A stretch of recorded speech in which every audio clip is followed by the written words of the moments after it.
बोलो श्री गिरिराज महाराज की जय। कृष्ण कन्हैया लाल की जय। अखंड मंडलाकारं व्याप्तं येन चराचरं तत्पदं दर्शितं येन तस्मै श्री गुरुवे नमः। भक्ताविलासाचरितानुसारी दुग्धाधिचोरेण यशो विसारी कुमारिकानंदित घोष नारी मम प्रभु श्री गिरिराजधारी। गुरु गिरिराज महाराज की जय। हम आप सब श्रीमद् भगवत गीता के नित्य सत्संग श्रवण कर रहे हैं। उसमें अभी तक हमने द्वितीय अध्याय के 69वें 69वें श्लोक का श्रवण किया। उससे आगे चलते हैं। मननशील संयमी मनुष्य को संसार रात की तरह दिखता है। इस पर एक प्रश्न उठता है कि भाई क्या वह सांसारिक पदार्थों के संपर्क में आता ही नहीं है? मननशील जो पुरुष है, अगर नहीं आता है तो उसके जीवन का निर्वाह कैसे चलता है? जो जीवन की क्रिया है उनके लिए तो सांसारिक पदार्थों की आवश्यकता होती है, और यदि वह उनके संपर्क में नहीं आता है तो उसकी दैनिक क्रिया कैसे चलती है? जीवन का निर्वाह कैसे होता है? और अगर आता है तो उसकी स्थिति कैसी रहती है? यदि संपर्क में आता है वो संसार के में, तो उसकी किस स्थिति रहती है, किस प्रकार की रहती है? इन बातों का विवेचन करने के लिए भगवान आगे के श्लोक को अर्जुन से कहते हैं। अपूर्यमाणमचल प्रतिष्ठम समुद्रमापा प्रविशन्ति यद्वतः तद्वत् कामायं प्रवसन्ति सर्वेषा शान्तिमाप्नोति न काम कामी। यद्यत् मतलब जैसे आपः संपूर्ण नदियों का जल आपूर्वमाणम चारों ओर से जल द्वारा परिपूर्ण समुद्रम समुद्र में प्रविशन्ति आकर के मिलता है, पर अचल प्रतिष्ठम समुद्र अपनी मर्यादा अर्थात अचल स्थिर रहता है, अपनी मर्यादा को नहीं छोड़ता समुद्र।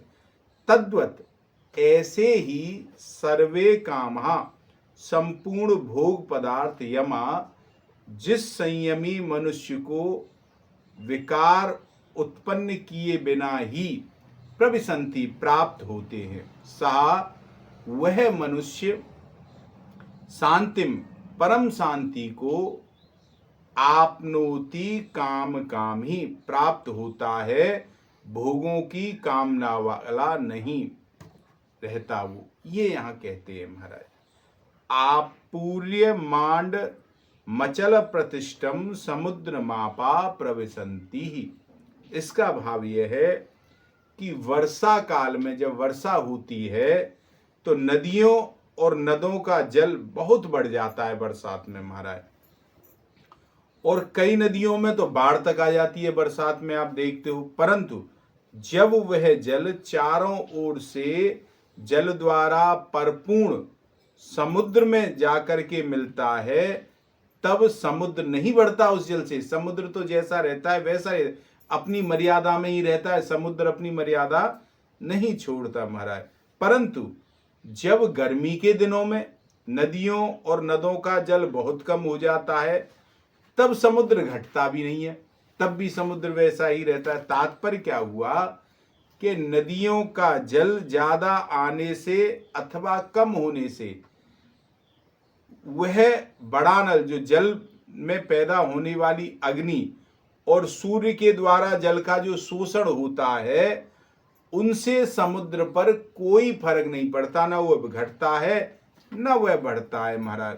उसको नदी के जल की अपेक्षा नहीं रहती, वह तो सदा सर्वदा ज्यों का त्यों परिपूर्ण रहता है और अपनी मर्यादा का कभी त्याग नहीं करता समुद्र।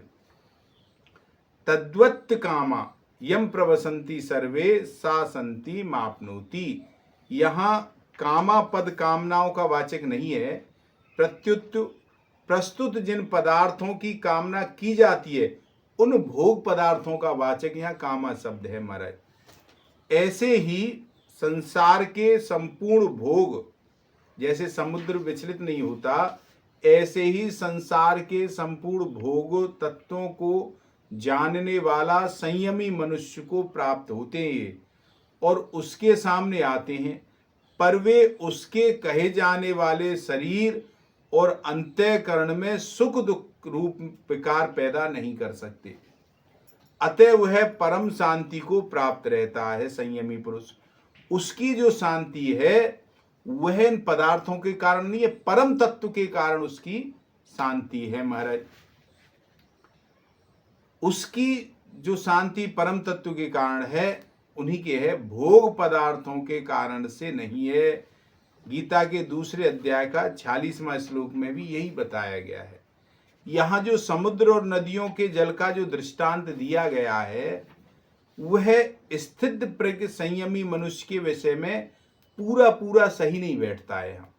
कारण कि समुद्र और नदियों के जल में तो सजातीयता है, अर्थात जो जल समुद्र में भरा हुआ है उसी जाति का जल नदियों के द्वारा आता है महाराज, और नदियों से जो जल आता है उसी जाति का जल समुद्र में भरा हुआ है। परंतु जो स्थिति प्रज्ञ और सांसारिक भोग पदार्थों में इतना फर्क है कि इसको समझाने के लिए रात दिन आकाश पाताल का दृष्टांत भी सही नहीं बैठता, इतना अंतर है इनमें महाराज। कारण कि स्थिति प्रज्ञ मनुष्य जिस तत्व में स्थित है वह तत्व चेतन है, नित्य है, सत्य है, असीम है और अनंत है वह तत्व।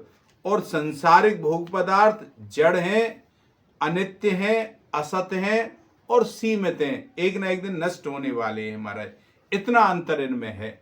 तो दूसरा अंतर यह है कि समुद्र में तो नदियों का जल पहुंचता है, बह करके जाता है, नदियां समुद्र में मिलती हैं, पर स्थिति प्रज्ञ जिस तत्व में स्थित है वहां ये सांसारिक भोग पदार्थ पहुंचते ही नहीं है महाराज। प्रत्युत केवल उसके कहे जाने वाले, जो कहते हैं ना मेरा शरीर, उसके कहे जाने वाले शरीर अंतःकरण तक ही पहुंचते हैं, उस तक नहीं पहुंचते। अतः समुद्र का दृष्टांत केवल उसके कहे जाने वाले शरीर तक ही सही बैठता है, आत्मा तक सही नहीं बैठता, वो तो शरीर तक ही ठीक है। अंतःकरण की स्थिति को बताने के लिए ही दिया गया है, शरीर की को उसके वास्तविक स्वरूप को बताने के लिए यह दृष्टांत सही नहीं बैठता है। ना काम कामी, जिनके मन में भोग पदार्थों की कामना है और जो पदार्थों को ही महत्व देते हैं, जिनकी दृष्टि पदार्थों की तरफ ही है, उनको कितने ही सांसारिक भोग पदार्थ मिल जाएं तो भी उनकी तृप्ति नहीं हो सकती, क्योंकि और रहती है। भोग अगर इच्छा पूरी हो जाए तो लोभ बढ़ता है और इच्छा पूरी नहीं हो तो क्रोध बढ़ता है। तो इसलिए उसने कितने भी पदार्थ मिल जाए लेकिन तृप्ति नहीं रहती, और रहती है मर उसकी, उनकी कामना जलन संताप मिट नहीं सकते, वो तो रहते ही रहते। तो फिर उनको शांति कैसे मिल सकती है, ये बात आती है ना। तो कारण कि चेतन स्वरूप की तृप्ति जड़ पदार्थों से हो ही नहीं सकती, तो इसलिए उन्हें शांति नहीं मिलती महाराज। अपनी कामना के कारण ही यह संसार जड़ दिखता है, वास्तव में तो यह चिन्मय परमात्मा का ही स्वरूप है संसार भी। वासुदेव सर्वम सद सच्चाहम अर्जुन। जब मनुष्य कामना रहित हो जाता है तब उससे सभी वस्तुएं प्रसन्न हो जाती हैं, कामना नहीं रहे तो महाराज। वस्तुओं के प्रसन्न होने की पहचान यह है कि उस निष्काम महापुरुष के पास आवश्यक वस्तुएं अपने आप आने लगती हैं महाराज, उसको जोड़नी नहीं पड़ती। आप देखो जिन संत महात्मा को किसी चीज की कामना नहीं, उनके पास वो चीजें अपने आप आने लगती हैं। उसके पास आकर सफल होने के लिए वस्तु आती है कि हम भी धन्य हो जाएं, इनकी सेवा में आए, और वह ललायत रहती हैं। परंतु कामना ना रहने के कारण वस्तुओं के प्राप्त होने पर अथवा ना होने पर भी उसके भीतर कोई विकार नहीं आता महाराज। मिल जाए तो ठीक, ना हो उसे कोई विकार नहीं, उत्पन्न नहीं होता। उसकी दृष्टि में वस्तुओं का कोई मूल्य है ही नहीं, महत्व है ही नहीं। इसके विपरीत कामना वाले मनुष्य को वस्तुएं प्राप्त हों अथवा ना हो, उसके भीतर सदा अशांति रहती है कामना वाले के, और जो कामना रहे तो उसके भीतर शांति रहती है। यह इस श्लोक में अर्जुन को भगवान समझाते हैं। आज की सत्संग को यहीं विराम करते हैं। 2 मिनट नाम संकीर्तन फिर विश्राम।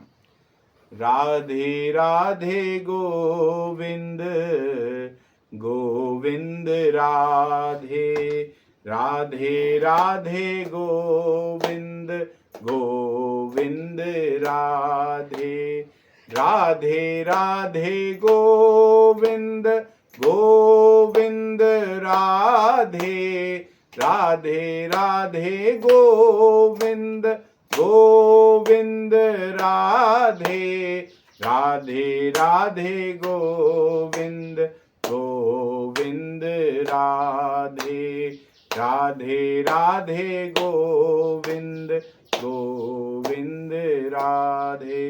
बोलो कन्हैया लाल की जय।